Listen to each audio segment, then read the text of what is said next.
Merci beaucoup déjà pour votre accueil et pour l'opportunité qui nous est donnée de présenter ces nouvelles technologies du solaire photovoltaïque et de leur utilisation.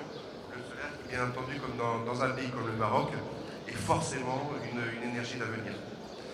Le travail que je fais, comme vous disiez, est lié aux nouvelles voies d'utilisation du solaire photovoltaïque. Ce qu'on connaît le plus, c'est le solaire accordé au réseau. Et c'est vrai qu'il y a des tas de voies qui permettent d'utiliser ou d'autoconsommer cette énergie. Pourquoi l'injecter sur le réseau quand on peut l'utiliser soi-même? Et donc, les questions qu'on peut se poser aujourd'hui, c'est comment on peut le faire et pourquoi on peut le faire. Avant de rentrer sur ce sujet, je vais juste parler d'Ingeteam en quelques mots, juste pour vous dire ce qui nous permet aujourd'hui d'aller sur ces métiers. Ingeteam est une société à la base espagnole qui travaille depuis 40 ans sur l'optimisation énergétique et la gestion de l'énergie. Comment je peux déjà consommer moins et consommer mieux surtout. Et à travers différentes divisions, Ingeteam essaie d'apporter des solutions pour l'énergie, pour la marine, l'industrie, la traction, tramway, métro, etc. Et en arrivant avec des solutions vraiment novatrices. On est présent dans une quinzaine de pays, dont le Maroc, à travers un partenaire local, la société AGE. Ingeteam Énergie, travaille sur 3 domaines principaux. Le photovoltaïque, avec des onduleurs de petite puissance pour des installations résidentielles et des onduleurs de très forte puissance de plus de 1 MW. Dans le domaine de l'éolien, on travaille également sur du petit éolien, mais également sur les grosses éoliennes, avec des convertisseurs d'énergie et des génératrices qui rentrent dans les très très grandes éoliennes d'Alstom, de Gamesa, d'Acciona, etc.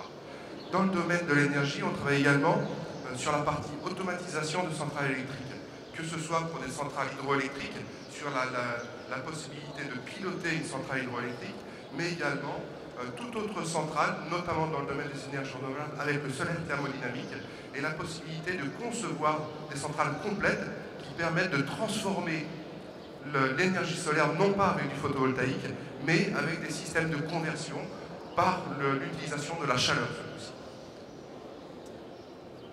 Et à ce niveau-là, je pense qu'il y a un certain nombre de projets sur le Maroc en solaire thermodynamique. Mais revenons au sujet déjà de cette conférence, qui est l'autoconsommation. L'autoconsommation, on peut avoir différents types d'autoconsommation. On est raccordé au réseau et on souhaite utiliser une partie de son énergie provenant de sa propre production photovoltaïque. Mais l'autoconsommation, ça peut être aussi un moyen d'éviter l'utilisation de groupes diesel ou d'énergie carbonée à partir des groupes diesel. Et ce qu'on appelle donc la possibilité de faire de l'hybridation entre le diesel photovoltaïque, le diesel et la production photovoltaïque. Pourquoi utilise-t-on des groupes diesel? Parce qu'on n'a pas de réseau et que le groupe diesel, c'est un moyen simple, avec un investissement modéré, de produire de l'énergie dans un endroit qui n'est pas raccordé au réseau. Le problème, c'est qu'on a une dépendance à ces énergies carbonées, une dépendance aux approvisionnements de gasoil, et quand on est sur des endroits qui sont très difficilement accessibles, ça peut être, ne serait-ce que sur des aspects logistiques, une grosse difficulté. Donc on peut chercher un moyen peut-être de voir comment on peut, surtout quand on a du soleil à proximité, bénéficier de cette énergie disponible et abondante.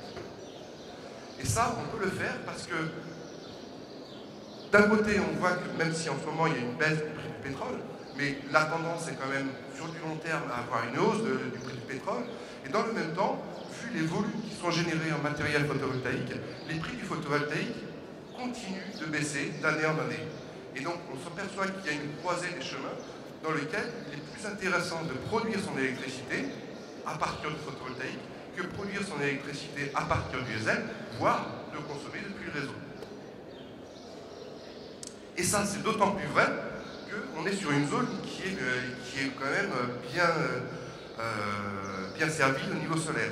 Donc là, bon, désolé, la carte ne descend pas suffisamment bas, mais on voit que sur l'Europe, la production moyenne solaire photovoltaïque, par exemple, si on regarde sur Paris, la ressource en énergie solaire est 2 fois moins importante que sur le Maroc. Donc, logiquement, si on voit que les coûts d'investissement du matériel peuvent être les mêmes entre le Maroc et Paris, on aura un coût d'électricité qui sera 2 fois moins important au Maroc qu'à Paris. Ça semble logique. Donc, c'est pour ça que les pays comme le Maroc sont tout à fait adaptés à l'usage du solaire photovoltaïque. Donc, sur ces courbes, donc, on a une illustration, la courbe du haut. On voit que la courbe jaune ou la courbe noire présente les coûts de l'électricité produite en fonction de l'irradiation solaire. Donc plus on a du soleil, on déplace sur la droite de la courbe, moins l'électricité coûte cher, et de la même façon, moins les coûts d'investissement, 1,50 € par exemple, par kilowattheure installé, ça nous fait baisser le coût de l'électricité par rapport à une installation qui serait à 2 € par kilowattheure. Alors, désolé, j'ai mis les prix en euros, la conversion est quand même relativement simple. Ce qu'on voit dans le même temps, donc l'électricité, dans le cas d'une installation diesel, est directement dépendante du coût de cette énergie, du coût du diesel. Et actuellement, le coût global d'un kilowattheure produit par du diesel est supérieur au prix du kilowattheure produit par une installation photovoltaïque. D'où vraiment, comme je le disais tout à l'heure, la nécessité de développer le solaire photovoltaïque. Le problème qu'on peut retrouver, c'est qu'aujourd'hui, la plupart des installations qu'on voit au niveau du solaire photovoltaïque sont conçues pour être raccordées au réseau. Raccordées au réseau, ce n'est pas uniquement pour pouvoir évacuer l'énergie, mais c'est que quand on est raccordé au réseau, l'onduleur s'accroche au réseau, si je puis dire, comme une caravane est tractée par une voiture, pour pouvoir se synchroniser par rapport à la tension et à la fréquence générée par ce réseau. Et la difficulté qu'on pourrait avoir sur un groupe diesel, c'est que le groupe diesel, s'il doit tracter ou s'il voit une énergie produite qui s'accroche à ce réseau, peut être déstabilisé. C'est comme si on avait une énorme caravane tractée par une petite voiture. À un moment donné, il est nécessaire de pouvoir sécuriser le système, sinon on peut avoir le système qui décroche et avoir donc des difficultés à stabiliser la production. Et donc, par rapport à ça, on a deux sortes d'installations qu'on peut retrouver donc, en site isolé. Soit on a un réseau qui est basé sur un groupe diesel et c'est le groupe diesel qui génère le réseau sur lequel on vient accrocher la production solaire photovoltaïque. Le deuxième cas de figure qu'on voit sur la droite, c'est le réseau est basé sur un système de batterie, un onduleur batterie qui génère cette tension alternative et donc du 400 Hz pour du triphasé et du 400 volts en 50 Hz. Et c'est le système de batterie sur lesquels, derrière, on vient accrocher la production photovoltaïque. Dans ce cas-là, le groupe diesel ne sert qu'en secours. Donc pour l'instant, c'est deux alternatives pour du site isolé sur lesquelles on devra construire les solutions. On peut commencer par justement la solution dans laquelle c'est le groupe diesel qui est le support du réseau sur lequel on vient accrocher la production photovoltaïque. Dans ce cas, on peut partir d'une installation existante et sur cette installation existante, y ajouter du photovoltaïque. Le groupe diesel, comme je le disais, génère la fréquence 50 Hz et la tension, et le solaire photovoltaïque vient supprimer une partie de la consommation de gasoil. C'est comme si le solaire photovoltaïque se considérait comme une charge négative. On vient effacer une partie de la consommation. Du coup, le fait de produire cette énergie, comme je le disais, ça permet de baisser globalement les coûts de l'énergie produite dans cette installation en site isolé. Et on peut le faire d'autant mieux que c'est une ressource qui est limitée. On n'est pas comme dans le cas du bois, par exemple. Le bois, c'est un coût et c'est un usage qui peut être en plus concurrentiel par rapport à d'autres pour produire de l'énergie.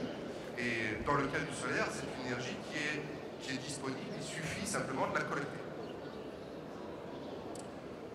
Donc on prend un cas particulier, une installation de 400 kW avec un groupe diesel de 400 kW, on pourrait lui mettre une installation photovoltaïque, où on voit en jaune sur la courbe l'effet de la production photovoltaïque qui vient compenser donc tout ce qui est produit par le solaire, c'est autant d'énergie en moins qui n'est pas produite avec les groupes diesel.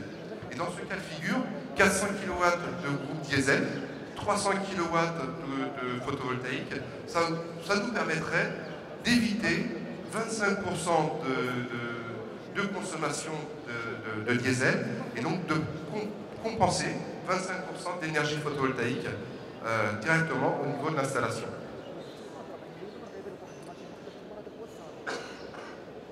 Mais, comme je disais, toute installation de ce type peut avoir une contrainte. C'est que le solaire photovoltaïque, on est soumis quand même à une variation de la production qui est liée à des passages nuageux. Cette variation de production, elle peut avoir un effet qui peut déstabiliser le système. Typiquement, un groupe diesel, tel qu'il est, quand il est installé sur une installation, il est prévu pour fonctionner entre 40% de sa puissance nominale et 100% de sa puissance nominale. Donc en général, on va entre 40% et 80%. Les 20% restants, c'est de la réserve qui permet au système de garder une stabilité au cas où on a une variation de la charge. Si on voit qu'on a une variation du solaire, qui est donc une variation de la production solaire, c'est vu du point de vue du groupe diesel comme étant une nécessité d'apporter une puissance supplémentaire par le groupe diesel.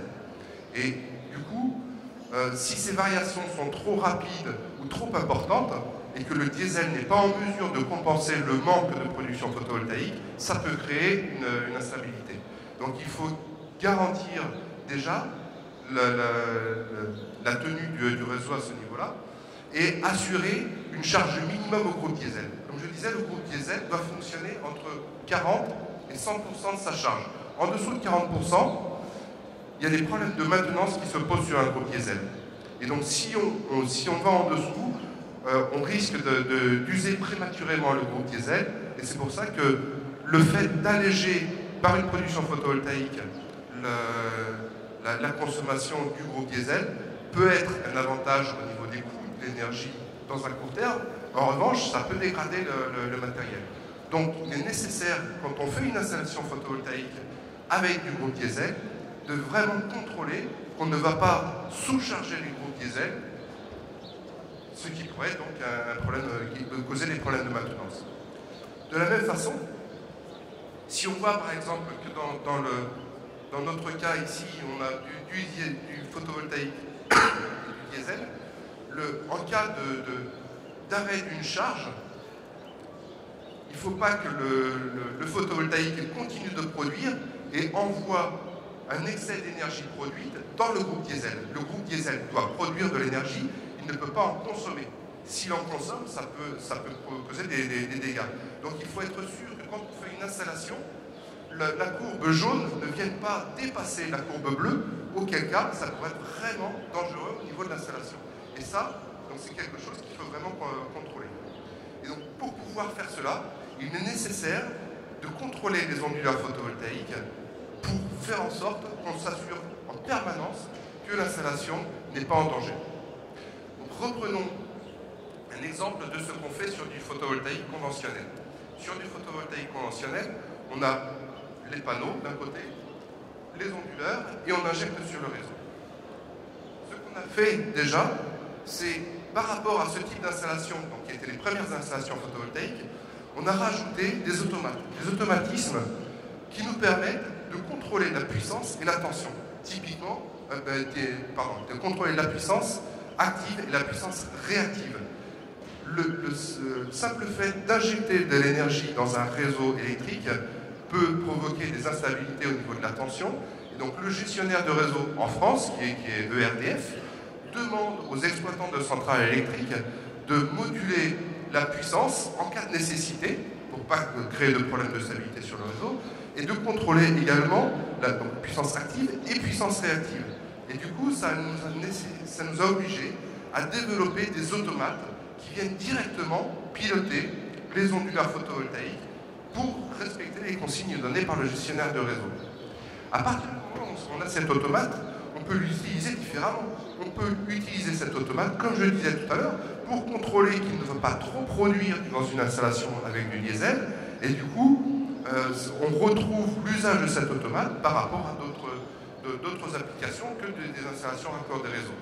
Donc dans ce cas, on voit dans ces schémas une installation simple on va sur des groupes diesel existants qui sont eux-mêmes pilotés par leur gestionnaire, donc le diesel manager, indépendamment de tout ce qui se fait au niveau du solaire photovoltaïque. On vient nous mesurer les puissances en sortie de ces groupes diesel pour pouvoir faire en sorte que ces puissances ne seront jamais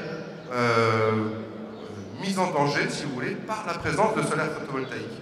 Et c'est pour ça qu'on a une mesure de puissance en sortie de chaque groupe, connecté à l'EMS Manager, donc un contrôleur. Ce contrôleur analyse ces données à tout instant pour piloter les onduleurs photovoltaïques. Donc après, on va avoir deux types de fonctionnement. Le fonctionnement avec un seul groupe, où forcément le groupe devrait être tout le temps allumé. Des fonctionnements avec deux groupes ou plus, et là on peut trouver deux cas de figure. Soit mes deux groupes sont tout le temps allumés, auquel cas il faut que je contrôle dans ce type de schéma, il faut que je contrôle que chaque groupe ne passe pas en dessous de la puissance minimale qui lui est autorisée. Et donc ça c'est un cas de figure. Le deuxième cas de figure, donc au fonctionnement à la demande, où on peut avoir plusieurs groupes connectés sur un réseau, et dans ce cas, pour pouvoir gérer au mieux le fonctionnement du site, on peut arrêter un groupe diesel, tel qu'on le voit sur la courbe de droite, et c'est le groupe diesel restant, ou les groupes diesel restants, qui se partagent la charge du réseau. Dans ces cas-là, on s'aperçoit que les algorithmes de gestion sont beaucoup plus complexes, parce que je ne peux pas partir, comme dans un cas de figure comme cela, je ne peux pas partir de la consommation de chaque groupe et diviser par la puissance unitaire pour pouvoir faire mes contrôles. J'ai des algorithmes qui sont beaucoup plus complexes et qui nécessiteront probablement des automates et des automatismes pour pouvoir gérer ce genre de choses.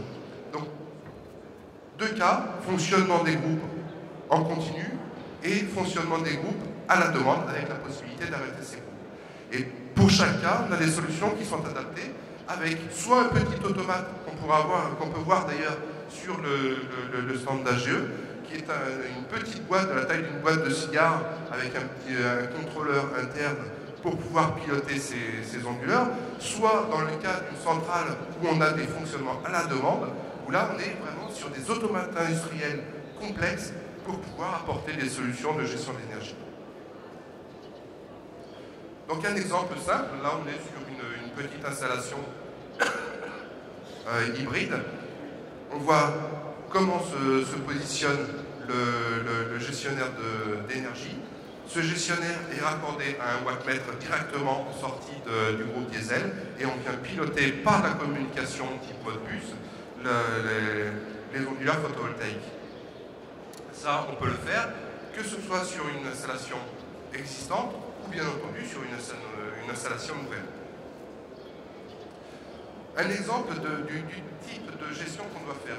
On voit par exemple sur la courbe du bas qu'au niveau 1, donc au repère 1, on peut avoir une grosse charge qui se découpe. Typiquement, une unité de désalinisation d'eau qui s'arrête parce que voilà, on a fini de produire. Si on arrête une très forte puissance, on peut instantanément passer, voir au niveau du réseau, la production photovoltaïque supérieure à la consommation la production photovoltaïque supérieure à la consommation. Et de ce fait, le système aurait tendance à injecter l'énergie au niveau du groupe diesel. C'est vraiment ce qu'il faut qu'on empêche pour ne pas mettre en danger l'installation. Donc là, ça illustre exactement ce que doit faire le gestionnaire. Donc garantir un minimum de charge pour les groupes, protéger les groupes contre des puissances inverses. Ça permet en même temps de faire du monitoring et de contrôler des charges. On peut typiquement adapter avec ce système ou piloter sur des contacts secs des charges, ça peut être des climatiseurs, des chambres froides ou autres, de façon à adapter la consommation à la production solaire photovoltaïque. Un des moyens de contrôler le système et d'éviter des instabilités, ce qui peut être plus simple d'un point de vue de la gestion, parce qu'on n'a plus les capteurs en sortie des groupes diesel, c'est d'apporter des solutions de stockage sur batterie. Typiquement, si on a des batteries, les batteries peuvent absorber les variations du solaire photovoltaïque.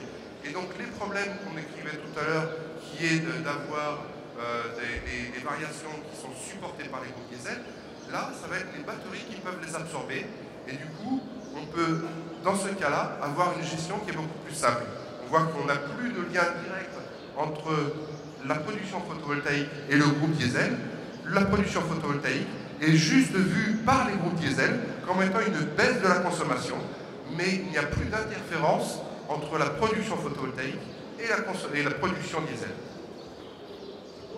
Donc là, les batteries agissent comme un filtrage. L'avantage des batteries, c'est qu'en plus, on peut considérer qu'une partie de l'énergie qui a été stockée pendant la journée peut être utilisée pendant la pointe du soir. Et du coup, le fait d'ajouter des batteries sur une installation, non seulement ça permet de pouvoir arrêter des groupes, mais ça permet aussi, quand on voit une augmentation globale de la consommation au fil des années, d'éviter d'investir dans des nouveaux groupes électrogènes, puisque tout simplement, là, la solution solaire photovoltaïque permet de compenser une partie de la consommation du réseau. Donc le premier cas de figure qu'on a vu, c'est que le système est basé sur un groupe diesel, et c'est le groupe qui génère la tension et la fréquence. Le deuxième cas, c'est le système de batterie qui génère la tension et la fréquence. Dans le cas présent, on avait des batteries, mais la batterie était juste accrochée, comme je disais, sur le réseau pour pouvoir absorber ces variations. Là, dans le deuxième cas, c'est carrément les batteries qui viennent générer ce réseau et les groupes diesel viendront uniquement en secours en cas de nécessité pour apporter une énergie qui n'est pas suffisante, soit par les batteries, soit par le photovoltaïque. Donc l'onduleur batterie qui génère le 50 Hz, le 400 volts en triphasé, voire davantage quand on est sur de la moyenne tension. Donc là, il est possible d'arrêter les groupes et on peut aller beaucoup plus profondément dans le développement du solaire photovoltaïque parce qu'on peut vraiment arriver à totalement arrêter les groupes diesel. Mais ça nécessite d'avoir des onduleurs photovoltaïques qui sont dédiés à ce type d'application. Un onduleur photovoltaïque classique que vous allez retrouver pour du raccord des réseaux, il n'est en aucun cas en mesure de générer le réseau. Donc il faut vraiment quelque chose qui soit dédié à ce type d'application.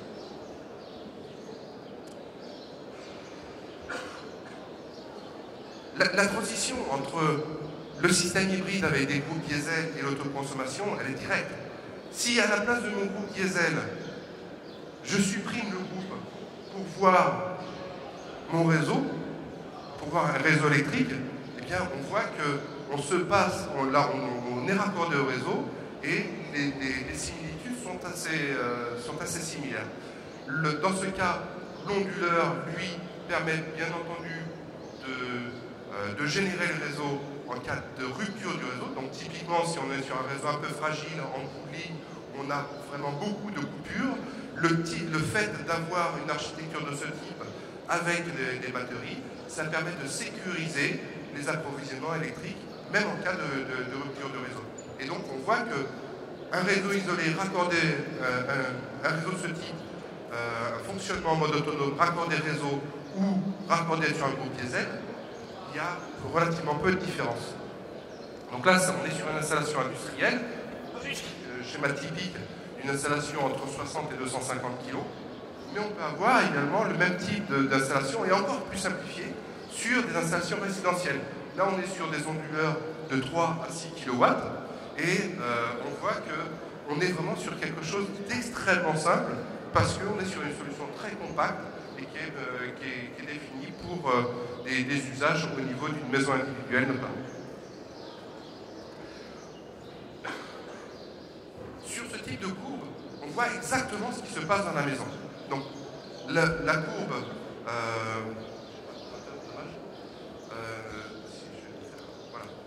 la courbe en bleu montre directement la consommation de la maison, donc en consommation depuis le réseau. Le jaune nous montre l'énergie qui est consommée directement produite par les panneaux photovoltaïques. Une fois qu'on a fini de consommer sa propre énergie, l'excédent d'énergie peut être stocké sur des batteries. Suivant les cas, est-ce que c'est autorisé ou non? je peux injecter le surplus d'énergie, une fois que mes batteries sont totalement chargées, je peux injecter le surplus d'énergie sur le réseau? Non. Je crois qu'au Maroc, c'est quelque chose qui n'est pas envisageable. Et dans ces cas-là, on va brider l'installation pour ne pas injecter sur le réseau. En fin de journée, je vais retrouver de la même façon les effets inverses. Ma batterie est pleine, donc je vais utiliser l'énergie qui est stockée sur ma batterie de façon à augmenter mon autoconsommation. Ma batterie est vidée, donc je reviens en consommation sur le réseau. Et ça, c'est le même gestionnaire que celui qu'on a utilisé pour le groupe diesel, qu'on va utiliser pour faire ce type de gestion d'énergie. Donc là, on peut voir comment ça s'intègre au niveau d'une habitation. Donc on a différents onduleurs pour la gestion des batteries, onduleurs pour la production éolienne éventuellement, et onduleurs pour la production photovoltaïque. Et chose intéressante, donc le gestionnaire d'énergie voit toutes les consommations à l'intérieur de la maison et il est capable de prendre des décisions en pilotant certaines charges, machine à laver, cumulus ou autre. Il est en mesure de piloter certaines charges pour dire ok, j'ai une énergie renouvelable disponible, donc je vais favoriser la consommation, ou j'ai pas d'énergie renouvelable et je vais déconnecter mes charges. Mais un des moyens intelligents, c'est de se dire, est-ce que j'ai pas aussi la possibilité d'avoir des charges variables? Des charges variables qui vont me permettre d'utiliser à tout moment l'énergie et toute l'énergie dont je dispose. Et un des moyens intelligents de le faire, c'est de le faire avec de la recharge de véhicules électriques. Ça semble évident, parce qu'un véhicule électrique, on peut le charger en mode variable.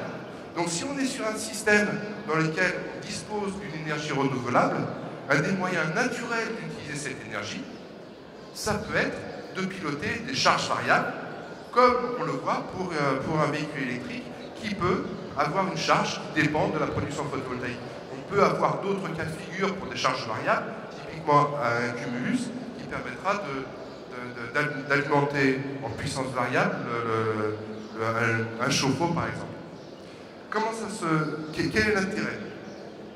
Sur une installation photovoltaïque sans batterie, sur laquelle on voudrait faire de l'autoconsommation, en général pendant la journée on n'est pas chez soi, donc si on avait un système classique sans stockage, on pourrait utiliser uniquement 20% de l'énergie produite. L'intérêt est relativement limité. Si on est sur un système où on adapte ses consommations, typiquement je vais piloter ma machine à laver pour qu'elle démarre principalement pendant la journée, je vais piloter un certain nombre d'usages pour que ça démarre quand j'ai du soleil, là déjà, même sans batterie, je peux utiliser 30% de l'énergie que je produis pour mon autoconsommation. Dans le cas où j'ai des batteries, le fait de stocker cette énergie me permet d'augmenter encore la quantité d'énergie que je peux consommer. Et dans ce cas-là, la batterie qui me sert de tampon me permet d'utiliser 70% de l'énergie que je produis. Dans ces cas-là, je suis sur des usages conventionnels et je ne change pas trop mes habitudes. Si j'ai la possibilité d'avoir des systèmes intelligents, je peux même aller au-delà, bien au-delà. Typiquement, j'ai représenté sur cette courbe, donc on voit la courbe de consommation donc en noir qui nous permet de voir le profil d'usage de l'énergie dans ma maison. Donc en gris, ça va être je vais visualiser l'énergie qui est soutirée du réseau. En jaune, c'est l'énergie que je vais consommer directement pour les usages de ma maison.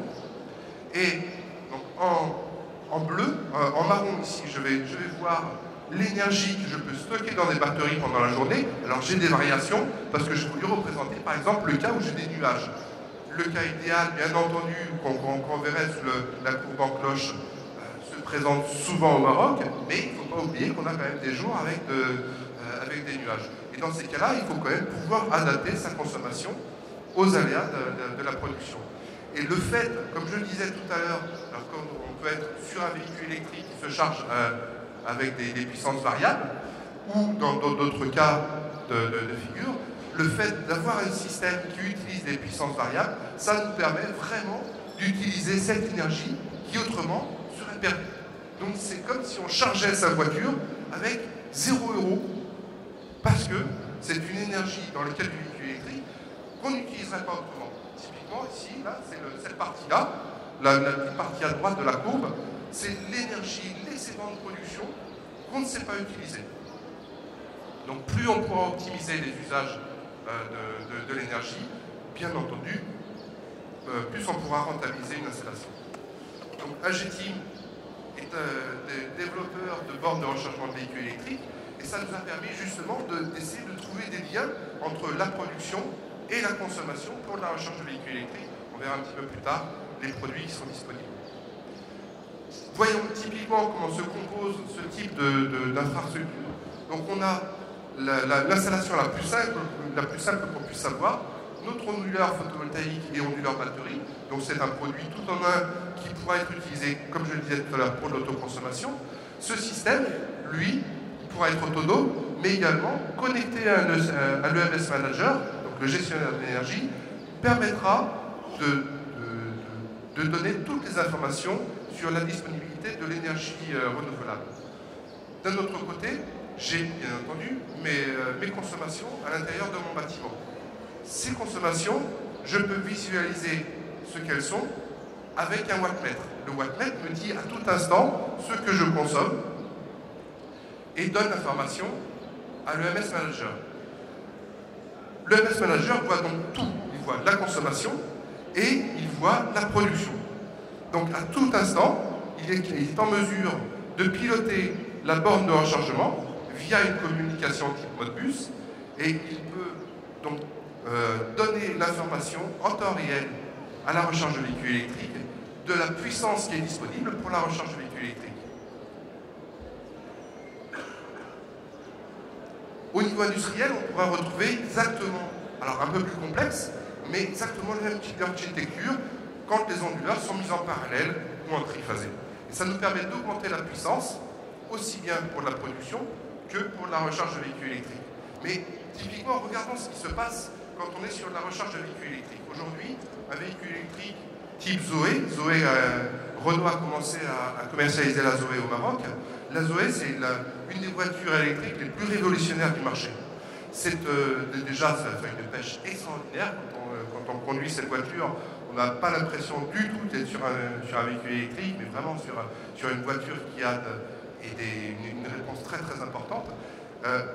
Et en plus, telle qu'elle est conçue, on peut la charger avec des puissances très élevées et on peut charger le véhicule en 1 heure. Ce qui permet donc d'avoir des usages beaucoup plus fréquents. On fait une course, on s'arrête, on va charger la voiture, on refait une course, on s'arrête, on va charger la voiture, etc. Typiquement, la Poste en France a déjà utilisé 5000 véhicules électriques pour ses usages de distribution de courrier. Mais le problème, c'est que si on charge un véhicule électrique à puissance rapide, donc 22 kW, si on a 10 bornes de rechargement de véhicules sur un parking de supermarché, ça fait 220 kW. 220 kW, on peut imaginer que c'est quand même certaines contraintes par rapport aux propriétaires du supermarché sur lesquels on va mettre des bornes de rechargement de véhicules électriques. D'où la nécessité d'avoir une certaine intelligence pour pouvoir gérer justement la puissance consommée par les bornes de rechargement de véhicules électriques et si possible avoir une adéquation entre la consommation et la production d'énergie.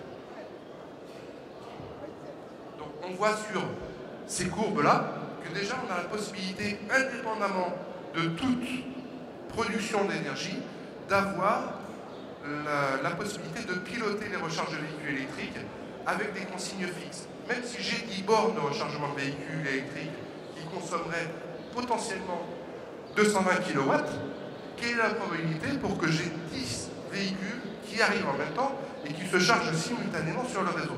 La probabilité, elle est nulle. Donc on peut partir du principe que la probabilité le plus probable, c'est d'avoir 2, 3 ou 4 véhicules, et à ce moment-là, sans pénaliser la qualité de service que j'apporte au client, je peux fixer une consigne de puissance qui, si j'ai un seul véhicule électrique, va utiliser la totalité de la puissance disponible. Si j'ai 2 véhicules, eh bien, je vais pouvoir répartir 2 ou 3 véhicules électriques, je vais pouvoir répartir la puissance sur chaque véhicule électrique en charge en fonction de la consigne que j'ai fixée et du nombre de véhicules présents. Et donc là, on voit qu'on ne met pas en danger le réseau, on ne fait pas de surinvestissement qui pourrait être rencontré sinon par ailleurs, et on a une solution qui est déjà très vertueuse. Maintenant, en mettant, comme on le voit sur cette installation, un système de mesure à wattmètre au niveau du point de connexion, on peut également tenir compte de la consommation qu'on va avoir dans notre bâtiment. Et donc dans ce cas-là, la consigne, au lieu d'être fixe pour la recharge de véhicules électriques, on peut voir que si elle tient compte de la consommation de mon bâtiment, que j'ai figuré en gris sur la courbe, eh bien je vais adapter la puissance de recharge de mes véhicules électriques en fonction de la puissance disponible par mon abonnement au réseau électrique, mais qui va varier vraiment puisque j'utilise tout l'espace disponible qui m'est alloué par mon abonnement.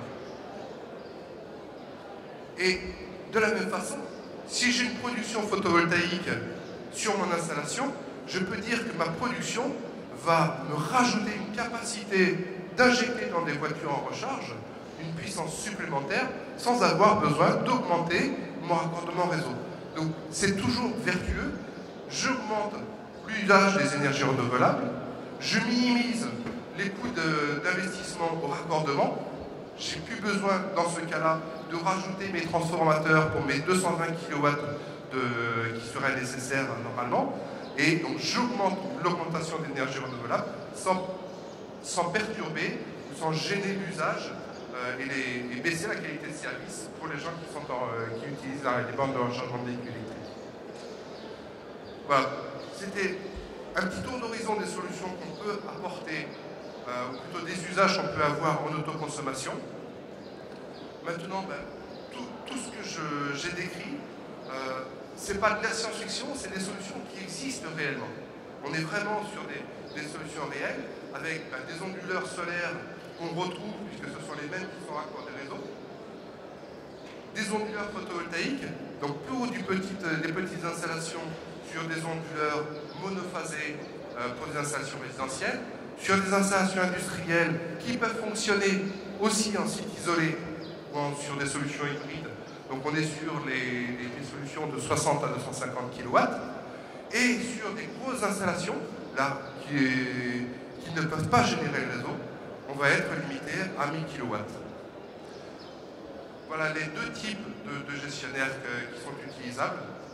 Donc les petites installations très simples, donc très tirées au niveau des prix, et des solutions un peu plus complexes qui peuvent aller vraiment chercher la performance. Côté recharge de véhicules électriques, toute une gamme de produits, bien entendu, qui est prévue pour pouvoir s'interconnecter également avec les solutions solaires photovoltaïques. De la simple utilisation de garage à la grosse installation qui peut être mise sur des autoroutes. Voilà, j'espère avoir répondu à un certain nombre de vos interrogations sur ce type d'application. Et bien entendu, s'il y a des questions, je serai disponible à la suite de cette conférence. Merci beaucoup.